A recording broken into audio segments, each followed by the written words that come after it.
just as if she had been asked to inspect a tiara of diamonds with the ultimate view of purchasing it. But she went on feeling the soft, sheeny, luxurious things, with both hands now, holding them up to see them glisten, and to feel them glide serpent-like through her fingers. 2 hectic blotches came suddenly into her pale cheeks. She looked up at the girl. "Do you think there are any 8s and a half among these?" There were any number of 8s and a half. In fact, there were more of that size than any other. Here was a light blue pair.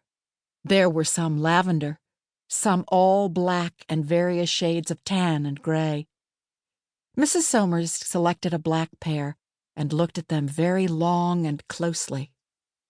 She pretended to be examining their texture, which the clerk assured her was excellent.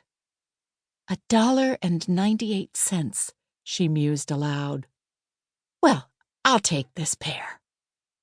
She handed the girl a $5 bill and waited for her change and for her parcel. What a very small parcel it was. It seemed lost in the depths of her shabby old shopping bag. Mrs. Somers, after that, did not move in the direction of the bargain counter. She took the elevator, which carried her to an upper floor into the region of the ladies' waiting rooms. Here, in a retired corner, she exchanged her cotton stockings for the new silk ones which she had just bought. She was not going through any acute mental process or reasoning with herself, nor was she striving to explain to her satisfaction the motive of her action. She was not thinking at all. She seemed for the time to be taking a rest from that laborious and fatiguing function, and to have abandoned herself to some mechanical impulse that directed her actions and freed her of responsibility. How good was the touch of the raw silk to her flesh! She felt like lying back in the cushioned chair and reveling for a while in the luxury of it. She did for a little while. Then she replaced her shoes, rolled the cotton stockings together, and thrust them into her bag. After doing this, she crossed straight over to the shoe department and took her seat to be fitted. She was fastidious. The clerk could not make her out. He could not reconcile her shoes with her stockings, and she was not too easily pleased.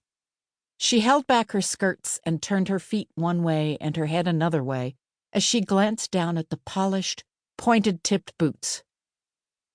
Her foot and ankle looked very pretty. She could not realize that they belonged to her and were a part of herself. She wanted an excellent and stylish fit, she told the young fellow who served her, and she did not mind the difference of $1 or $2 more in the price, so long as she got what she desired. It was a long time since Mrs. Somers had been fitted with gloves. On rare occasions, when she had bought a pair, they were always bargains, so cheap that it would have been preposterous and unreasonable to have expected them to be fitted to the hand. Now she rested her elbow on the cushion of the glove counter, and a pretty, pleasant young creature, delicate and deft of touch, drew a long-wristed kid over Mrs. Somers's hand. She smoothed it down over the wrist and buttoned it neatly, and both lost themselves for a second or two in admiring contemplation of the little symmetrical gloved hand.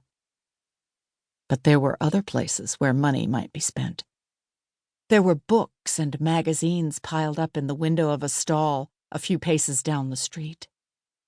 Mrs. Somers bought 2 high-priced magazines such as she had been accustomed to read in the days when she had been accustomed to other pleasant things. She carried them without wrapping. As well as she could, she lifted her skirts at the crossings.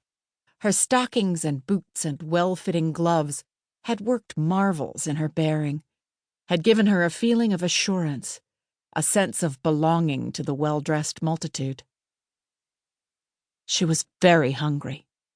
Another time she would have stilled the cravings for food until reaching her own home, where she would have brewed herself a cup of tea and taken a snack of anything that was available.